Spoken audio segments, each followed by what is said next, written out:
கடாயில் எண்ணெய் சேர்த்துட்டு எண்ணெய் நல்லா சூடானதுக்கப்புறமா ஒரு குடமிளகாய் இந்த சைஸில் கட் பண்ணி சேர்த்துட்டு இதை நல்லா வேக வச்சிடலாம். இந்த அளவுக்கு வதங்கட்டும். இப்போ தனியாக எடுத்து வச்சிடலாம்.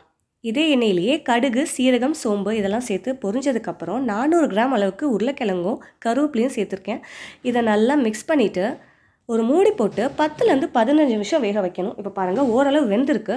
இந்த டைமில் நம்ம பெருங்காயம், இஞ்சி பூண்டு பேஸ்ட், அதுக்கப்புறமா தேவையான அளவு உப்பு, ஏற்கனவே வதக்கி வச்சுருந்தோம்ல குடமிளகா அதையும் சேர்த்துடலாம்.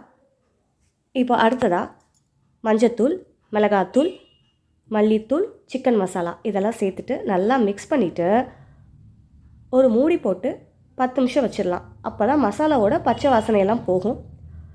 அவ்வளோதான். ரொம்ப ரொம்ப டேஸ்டியான சிம்பிளான உருளைக்கிழங்கு குடமிளகா மசாலா ரெடி. இன்றைக்கி நான் தயிர் சாதத்துக்கு கூட வச்சு சாப்பிட்ருந்தேன். ரொம்ப ரொம்ப சூப்பராக இருந்தது. நீங்களும் இதே மெத்தடில் ட்ரை பண்ணி பாருங்கள். தேங்க்யூ.